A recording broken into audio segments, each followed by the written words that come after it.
ador kedo tang itu pan ke rengala hidup atuma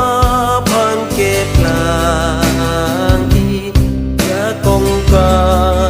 vea aja kong ki ni ke di